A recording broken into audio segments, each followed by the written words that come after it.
तो आइए मेरे प्यारे बच्चों, आप सभी का स्वागत है। एक्सरसाइज 4.3 का प्रश्न जो है प्रश्न नंबर 5 को हम लोग सॉल्व करते हैं। क्लास 10th का यह प्रश्न है, एनसीईआरटी का प्रश्न दिया हुआ है कि एक क्लास टेस्ट में शेफाली के गणित अंक और अंग्रेजी में प्राप्त किए गए अंकों का योग जो है 30 दिया हुआ है। तो हम लोग क्या करेंगे यहाँ कि माना कि इस क्वेश्चन को हल करेंगे तो माना कि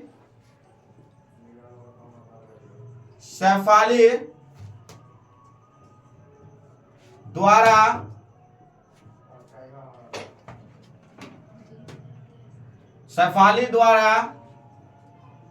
गणित में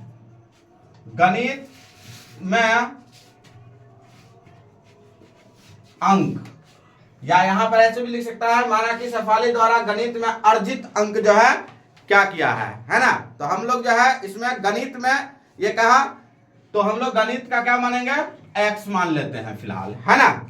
यानी कि हम लोग समझ में आया हमें कि माना कि शेफाली द्वारा गणित में अर्जित अंक जो है कितना है, एक्स हम लोग ने मान लिया, ठीक है। उसके बाद कहता है कि एक क्लास टेस्ट में शेफाली के गणित और अंग्रेजी में प्राप्त किए गए अंकों के योग जो है 30 है। यानी कि इसके कहने का अर्थ हुआ कि गणित और अंग्रेजी में दोनों मिलाकर के कितना अंक अर्जित किया था, वो 30। तो इसका मतलब है कि अंग्रेजी में जो है,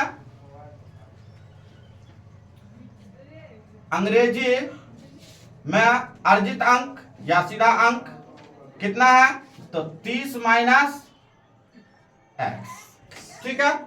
क्योंकि भाई 30 अंक अर्जित जो किया था उसमें से हम लोग जो है गणित अंक जो है घटा देंगे तो हमें अंग्रेजी अंक जो है प्राप्त होगा, ठीक है। चलिए आगे हम लोग बढ़ते हैं।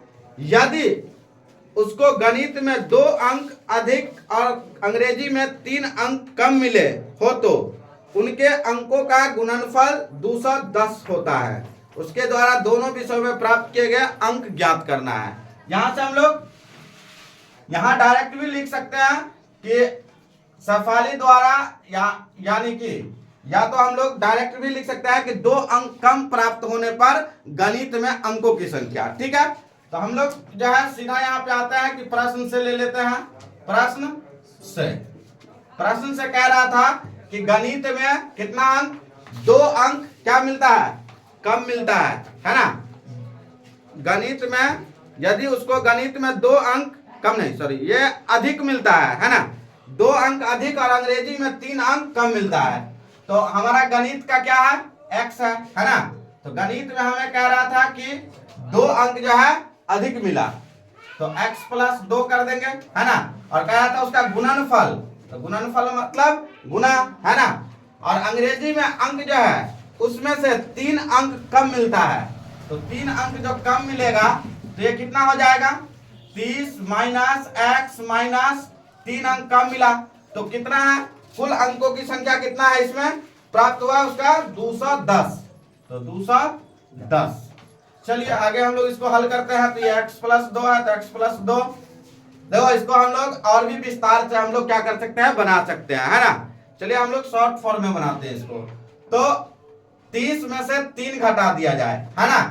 30 में से 3 अगर हम लोग हटा देंगे तो कितना आ जाएगा, यहाँ 27 बचेगा, है ना। 27 माइनस एक्स हो जाएगा। समझ में आ गया। देखो क्या कह रहा था कि 30 माइनस एक्स तो अंग्रेजी अंक का संख्या था, है ना। तो इसमें से 3 अंक कम मिलता है इसको, है ना। तो कितना हो जाता है, दोनों का गुणनफल 210 हो जाता है, ये कह रहा था। तो यहाँ जो है 210 हो गया। समझ में आ रहा है बात। चलो अब यहाँ तो गुणनफल है तो गुणनफल का मतलब गुना, है ना। तो गुना कर लेंगे, x को 27 से गुना करेंगे तो कितना आएगा, 27x आ जाएगा, है ना। तो 27x, x को देखो यहाँ माइनस आ गया तो प्लस को माइनस से गुना करेंगे तो यहाँ माइनस आ जाएगा। x को x से गुना करेंगे तो एक्स स्क्वायर हो गया। उसके बाद 27 को 2 से गुना करेंगे तो प्लस प्लस प्लस, तो 27 दूना 54, है ना। और 2 को माइनस से गुना कर देंगे प्लस 2 को, तो माइनस में 2x हो गया, बराबर कितना हो गया यहाँ 210। अब हम लोग जो है इस सब को 27x और 2x को एक साथ जोड़ लेते हैं, है ना। तो यहाँ तो माइनस में 2x है, यहाँ प्लस में 27x है, तो ये जुटेगा नहीं, ये तो घट जाएगा, है ना। तो यहाँ जो है माइनस एक्स स्क्वायर, 27 में से 2 घट गया तो कितना बचा यहाँ 25x, यहाँ कितना है प्लस में 54 बराबर में 210। अब क्या करना है, इस सब को बराबर से इधर लेके चले जाना है, ठीक है। तो बराबर से इधर लेके चले जाएंगे तो ये इधर जो चला जाएगा तो यहाँ 0 बचेगा, लेकिन हम लोग इधर के बदला इधर ही लिखते हैं। तो मान लिया जाए कि माइनस एक्स स्क्वायर को बराबर से इधर लेके जाएंगे तो माइनस से क्या हो जाएगा प्लस, तो हम लोग यहाँ प्लस लिख लेंगे एक्स स्क्वायर। अब देखो 25x को भी बराबर से इधर लेके जाएंगे तो माइनस में आ जाएगा ये 25x। अब देखो ये प्लस में है 54, है ना, तो प्लस वाला तो इधर बराबर से इधर जाएगा तो माइनस में चला जाएगा, है ना। तो ये प्लस में 210 इधर प्लस में था, इधर 54 गया तो माइनस में 54 हो गया बराबर 0 हो गया, ठीक है। अब देखो यहाँ एक्स स्क्वायर माइनस 25x, अब 210 में से 54 को क्या करो घटा दो, तो कितना बचेगा यहाँ देखो 10 में से 4 गया तो प्लस में 6, है ना, 10 में से 4 गया तो 6, यहाँ कितना हुआ 10, 10 में से 5 गया तो 5, और यहाँ कितना हुआ, यहाँ जो है 1 हुआ, है ना, क्योंकि 1 हासिल इसके पास गया था, है ना, तो यहाँ कितना बच गया 1, इधर हो गया कितना 0, ठीक है।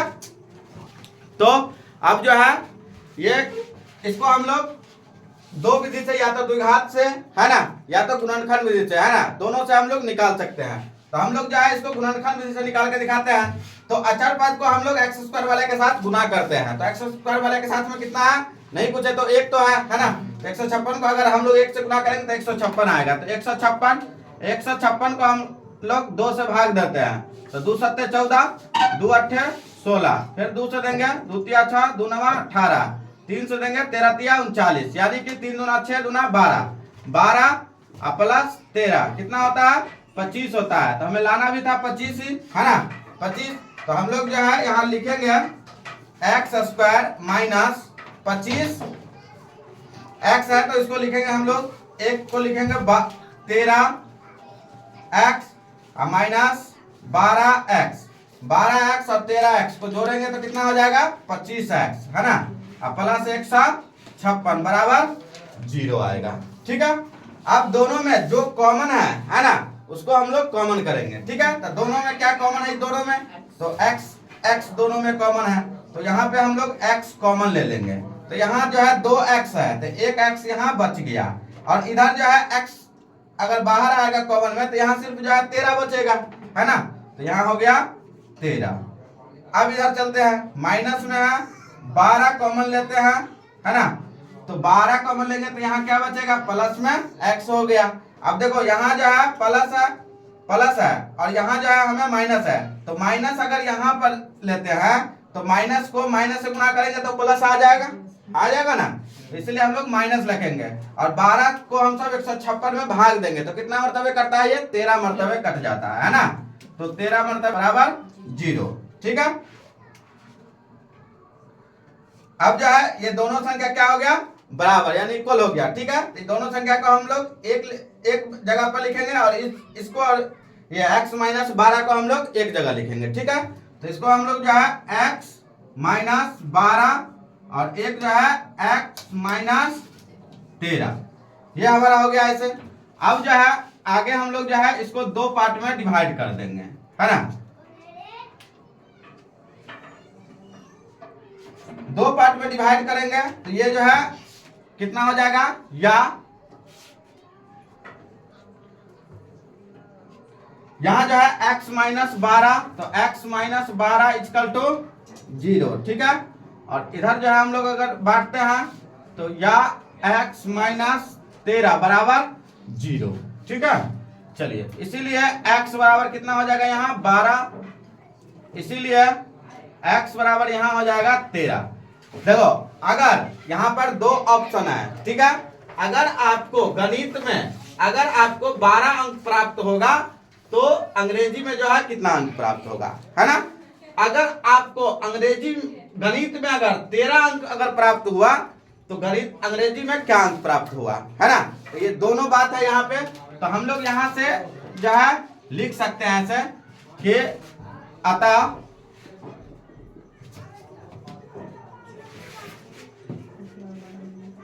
सफाली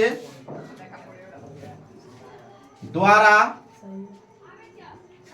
गणित में अर्जित अंक कितना है, अगर हम लोग 12 लेते हैं यहाँ पे, है ना। सफाली के द्वारा अगर गणित में अर्जित अंक अगर 12 लेते हैं तो अंग्रेजी में कितना आएगा, तो अंग्रेजी में अर्जित अंक, तो 30 में से 12 को हम लोग घटा देते हैं तो कितना आएगा, 10 में से 2 गया तो 8 और यहाँ 2 में से 1 गया तो 1। यानी कि अगर गणित में 12 अंक अगर आएंगे तो अंग्रेजी में जो है अंक कितना आएंगे, 18।